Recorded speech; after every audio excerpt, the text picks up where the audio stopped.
بسم اللہ الرحمن الرحیم۔ برادران اسلام، اللہ تعالیٰ پارہ نمبر 14 سورہ نحل کی آیت نمبر 98، آیت نمبر 99 اور آیت نمبر 100 میں ارشاد فرماتا ہے فَإِذَا قَرَأْتَ الْقُرْآنَ فَاسْتَعِذْ بِاللَّهِ مِنَ الشَّيْطَانِ الرَّجِيمِ إِنَّهُ لَيْسَ لَهُ سُلْطَانٌ عَلَى الَّذِينَ آمَنُوا وَعَلَى رَبِّهِمْ يَتَوَكَّلُونَ إِنَّمَا سُلْطَانُهُ عَلَى الَّذِينَ يَتَوَلَّوْنَهُ والذین هم به مشرکون۔ صدق اللہ العظیم۔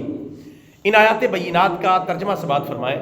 اللہ تبارک و تعالیٰ ارشاد فرماتا ہے، اے مسلمانوں، جب بھی تم قرآن پاک پڑھا کرو تو اعوذ باللہ من الشیطان الرجیم پڑھ کر اللہ تعالیٰ کی پناہ میں آ جایا کرو۔ آگے اللہ تبارک و تعالیٰ نے شیطان کے غلبے کا ذکر کیا ہے۔ فرمایا کہ بے شک شیطان ان لوگوں پر غلبہ حاصل نہیں کر سکتا جو مومن ہیں اور اپنے رب پر بھروسہ کرتے ہیں۔ یقیناً شیطان کا قابو اور غلبہ تو ان لوگوں پر چلتا ہے کہ جو شیطان سے دوستی کرتے ہیں اور جو شرک کرنے والے ہیں۔ برادران اسلام، یہ ہیں پارہ نمبر 14 سورہ نحل کی آیت نمبر 98، آیت نمبر 99 اور آیت نمبر 100، جس کا ترجمہ میں نے آپ کی خدمت میں پیش کر دیا ہے۔ اللہ تبارک و تعالیٰ نے ان آیات بینات میں 3 جامع باتیں ارشاد فرمائی ہیں۔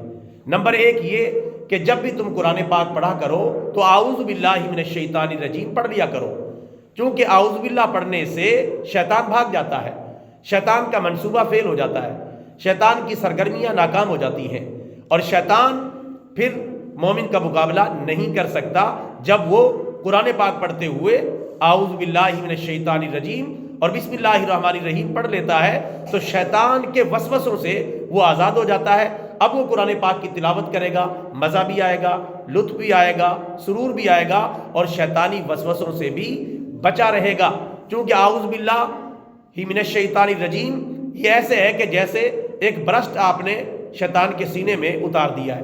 اتنا خطرناک حملہ ہے یہ مسلمان کا شیطان پر، لہٰذا اعوذ باللہ من الشیطان الرجیم کو قرآن پاک کی تلاوت کرتے ہوئے بطور خاص معمول بنانا چاہیے۔ اگلی 2 آیات میں اللہ تبارک و تعالیٰ نے یہ بات ارشاد فرمائی، کچھ لوگ ایسے ہیں جن پر شیطان کا قابو چلتا ہے، اور کچھ لوگ ایسے ہیں جن پر شیطان کا قابو نہیں چلتا۔ کچھ لوگ ایسے ہیں جن کو شیطان قابو کر لیتا ہے اور کچھ کو نہیں کرتا۔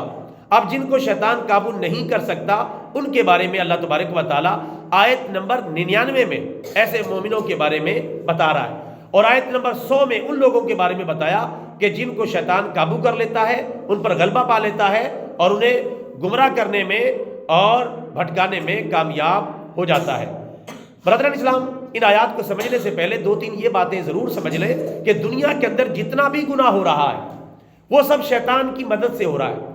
اگرچہ اس کا فرنٹ مین انسان بنا ہوا ہے، مختلف شکلوں میں گناہ کر رہا ہے، لیکن دنیا کے اندر جتنا بھی گناہ ہو رہا ہے اس کے پیچھے کون کھڑا ہے؟ شیطان، حزب الشیطان، شیطان کی پارٹی، شیطان کی جماعت اور خود شیطان اور اس کے شتوڑے، یہ کھڑے ہوئے پیچھے۔ دنیا میں کوئی گناہ شیطان کی مدد کے بغیر نہیں ہو سکتا۔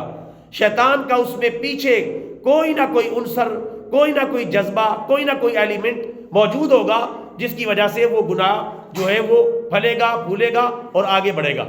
چھوٹا گناہ دیکھ لے، بڑا گناہ دیکھ لے، بین الاقوامی سطح پر بھی جو گناہ ہو رہے ان کے پیچھے بھی آخرکار شیطان ہی نکلے گا، لیکن شیطان کو سامنے آ کے نہیں بتاتا کہ میں گناہ جو ہے وہ کروا رہا ہوں، آپ کر لیں۔ شیطان انسان کے جسم میں جس طرح خون دوڑتا ہے اس طرح دوڑتا ہے، وسوسے پیدا کرتا ہے، خیالات پیدا کرتا ہے اور شیطانی راستے پر چلاتا ہے، اور جب اسے لگا دیتا ہے پیچھے ہٹ جاتا ہے۔ اس کے بعد کہتا ہے تو جان تیرا کام جانے، جدھر جانا ہے جا۔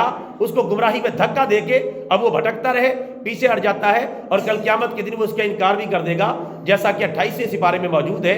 شیطان یہ کہہ دے گا کہ اس نے یہ کام خود کیا تھا، میں نے اسے کچھ نہیں کہا، اور یہ خود اپنے معاملات کا خود ذمہ دار ہے، یہاں تک انکار کر دے گا شیطان۔ اللہ فرمائے گا اب شیطان بھی اور جو اس کے کہنے پر چلا وہ بھی، ہم ان دونوں کو اٹھا کے جہنم میں پھینکیں گے۔ تو یہ آیت میں پہلے اس پر 10 دے چکا ہوں، 28ویں سپارے میں آیت کریمہ موجود ہے۔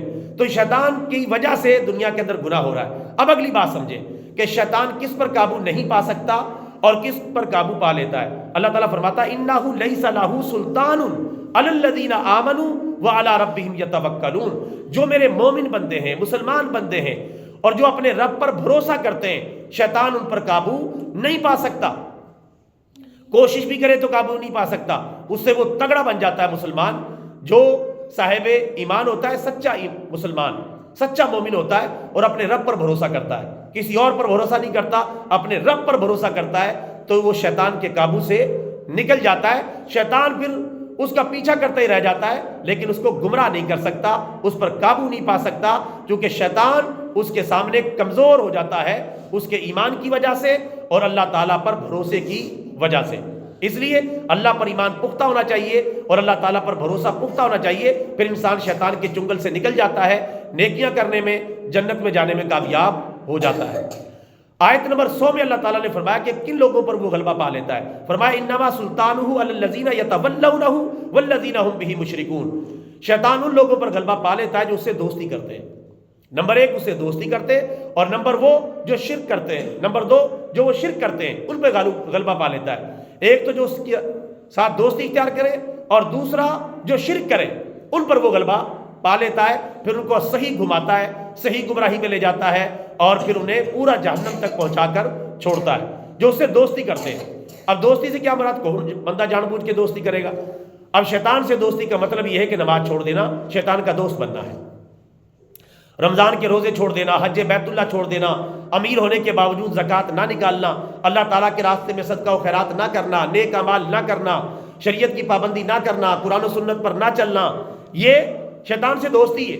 یہ سچ مچ کوئی ہاتھ ملا کے دوستی نہیں ہوتی، برے کام کرنے سے دوستی شروع ہو جاتی ہے، زنا، بدکاری، چوری، غیبت، چغلی، ایک دوسرے کا مال اینٹھنا، اور اس طرح کے جتنے بھی معاملات ہیں، قتل و غارت گری وغیرہ وغیرہ، یہ سب شیطانی راستے ہیں۔ ان کے ذریعے شیطان سے تعلق ہو جاتا ہے۔ جب بندہ گناہوں میں دلیر ہو جاتا ہے، کوئی بات نہیں، گناہ کو گناہ نہیں سمجھتا، دلیر ہو جاتا ہے، تو پھر اس کے دل پہ ایک کالے رنگ کا نقطہ ڈال دیا جاتا ہے۔ اگر وہ توبہ کر لے تو وہ مٹا دیا جاتا ہے، نہیں توبہ کرتا تو وہ نقطہ پھیلتا رہتا ہے اور وہ شیطان کا دوست بنتا رہتا ہے، حتیٰ کہ اس کا دل کالا سیاہ ہو جاتا ہے، پھر اسے پتہ ہی نہیں چلتا کہ گناہ کیا ہے اور ثواب کیا ہے، اچھائی کیا ہے اور برائی کیا ہے، اور دنیا کیا ہے اور آخرت کیا ہے۔ تو یہ ہے شیطان کے ساتھ دوستی، اور شیطان ایسے ایسے طریقوں سے دوستی لگا لیتا ہے کہ بندے کو پتہ بھی نہیں چلتا، کبھی تعلیم کے نام پر، کبھی ترقی کے نام پر۔ آج کل تعلیم اور ترقی کے ذریعے زیادہ شیطان گمراہ کر رہا ہے کہ بھئی تعلیم حاصل کرو اور ترقی کرو، تعلیم حاصل کرو، ترقی کرو، تعلیم حاصل کرو اور ترقی کرو۔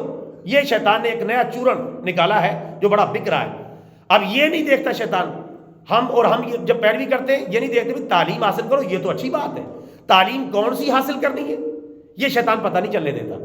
ترقی کرو، یہ تو ہم سب کہتے ہیں ترقی کرنا چاہیے، مسلمانوں کو آگے بڑھے، لیکن ترقی کس راستے سے کرنی ہے، گناہوں سے بچ کر کیسے کرنی ہے، اللہ اور اس کے رسول کی نافرمانی سے بچ کر کیسے ترقی کرنی ہے، اس پر غور نہیں کرتے۔ شیطان کہتا چھوڑو ان باتوں کو، بس تعلیم حاصل کرو، جیسی بھی ہو، جہاں سے بھی ہو، غلط ہے، سلط ہے، گمراہی ہے، جو بھی، تعلیم تعلیم تعلیم تعلیم، ترقی ترقی، آگے چلو، دنیا کہاں نکل گئی، چاند پر جا پہنچی، کیسی کیسی چیزیں بن گئیں، اپنے گھروں میں لاؤ، چاہے حلال کماؤ چاہے حرام کماؤ، غلط کرو صحیح کرو، بس تعلیم اور ترقی۔ تعلیم اور ترقی کا بھوت ہمارے ذہن پر سوار ہوا۔ آج کل آپ دیکھ لیں تعلیم کے نام پر سکولوں، کالجوں اور یونیورسٹیوں کا شیطان نے کیا حال کر دیا ہے۔ لڑکے، جوان لڑکے اور لڑکیاں اکٹھے پڑھتے ہیں اور سارا دن فحاشی، عریانی، بدکاری تک کے واقعات عام ہیں، یعنی کوئی روک ٹوک نہیں۔ اب میں ایسی باتیں جانتا ہوں جو میں یہاں مائک پر بیان بھی نہیں کر سکتا۔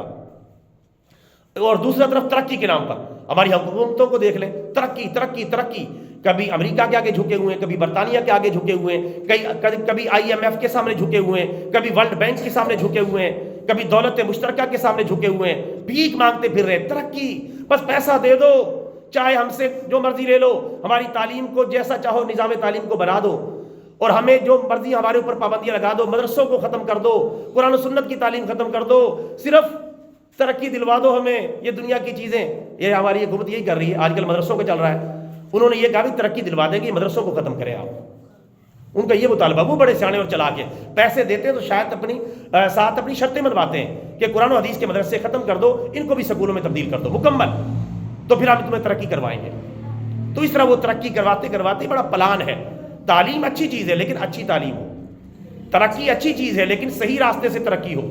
لیکن ترقی اور تعلیم کے نام پر کتنا فراڈ ہو رہا ہے یہ آپ کو آپ کے آنکھوں کے سامنے نظر آئے گا، نہیں نظر آتا تو کبھی کسی بڑے کالج اور یونیورسٹی میں چلے جائیں، آپ کو وہاں تعلیم بھی نظر آئے گی اور ترقی بھی بڑی نظر آئے گی۔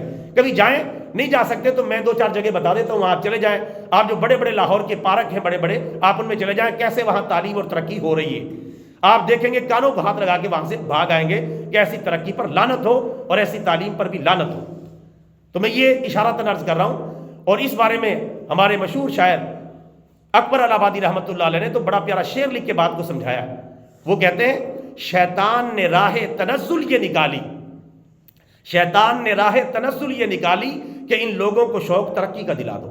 شیطان نے گمراہ کرنے کا طریقہ بڑا سوچا کیسے ان کو گمراہ کروں۔ یہ بار بار پھسل جاتے ہیں مسلمان، بار بار نکل جاتے ہیں، قرآن و حدیث کا سہارا لے کر میرے چنگل سے نکل جاتے ہیں، ان کو کیسے پھانسوں۔ پھر اس نے یہ طریقہ نکالا، ان کو تعلیم کا خواب دکھاؤ اور ترقی کا خواب دکھاؤ، اس طرح ان کو گمراہ کر کے نیچے لے جاؤ، نہ یہ کبھی جو ہے اس دلدل سے نکل سکے، نہ حقیقت کو سمجھ سکے۔ اب بیچاروں لوگوں کو پتہ ہی نہیں ہوتا، ہمیں تو بس یہ لکھ کے بتا دیا جاتا ہے آئے تشریف لائیں، دیکھیں ہم یار تعلیم کے لیے کیسے کوشاں ہیں، اندر کیا کیا کوشاں ہیں، الف لام بے بکری کاف کتا رے رے چھی، یہ کوشاں ہیں جی۔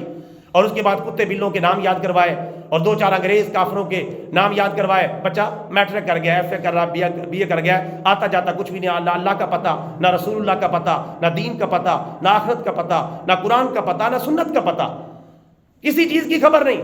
ترقی کرتا اور جب کالج اور یونیورسٹیوں کی دنیا میں جاتا ہے پھر تو الامان والحفیظ، اللہ تعالیٰ بچائے۔ ایسی ایسی صورتیں پیش آ رہی ہیں کہ جن کا آدمی تصور بھی نہیں کر سکتا۔ میں ایک چھوٹی سی مثال ہی دے دیتا ہوں، آپ اس سے ہی اندازہ لگا لیں، لیکن مجبوراً دے رہا ہوں۔ ایک واقعہ کسی بڑے ترقی یافتہ کی بیٹی کے ساتھ ایک واقعہ ہو گیا یونیورسٹی کے اندر برائی کا۔ اسے بتایا گیا کہ بھی اس طرح کی بات ہو گئی ہے تو کیا کریں۔ اس نے کہا کیا کریں، کیا بے وقوف آدمی ہو، بچے بچیاں تھوڑا بہت انجوائے کر لیا تو کیا ہے، ترقی کا دور ہے۔ آپ اندازہ کریں یہاں تک بغیرتی کے معاملات بڑھ گئے ہیں اور ہمارے ہاتھوں سے نکل رہے ہیں۔ اللہ تعالیٰ سے دعا ہے اللہ تبارک و تعالیٰ ہمیں صحیح تعلیم حاصل کرنے کی توفیق عطا فرمائے، صحیح ترقی کرنے کی توفیق عطا فرمائے۔ علماء اور ہمارا دین نہ تو تعلیم کے خلاف ہے اور نہ ترقی کے خلاف ہے، لیکن آنکھیں بند نہیں کرتا، آنکھیں کھلی رکھتا ہے کہ تعلیم کے نام پر ہمارے ساتھ فرار تو نہیں ہو جائے گا اور ترقی کے نام پر ہمارے ساتھ فرار تو نہیں ہو جائے گا، ہماری آخرت تباہ تو نہیں ہو جائے گی۔ اس بارے میں وہ مسلمان سوچتا ہے اور غور و فکر کرتا ہے۔ اور یہاں اللہ نے بتا دیا ہے کہ شیطان کا قابو کن لوگوں پر چلے گا، جو اس سے دوستی کرتے ہیں اور جو شرک کرتے ہیں۔ یہ جو غلط راستوں پر چل رہے ہیں یہ دوستیاں ہی کر رہے ہیں، اور جو مشرک ہیں ان پر شیطان کا قابو چلتا ہے۔ اللہ تعالیٰ سے دعا ہے اللہ تعالیٰ ہم سب کو، ہماری فیملیوں کو اپنی پناہ میں رکھے، اور اللہ تبارک و تعالیٰ شیطان کے قابو سے ہم سب کی حفاظت فرمائے، آمین۔ وما علینا الا البلاغ المبین۔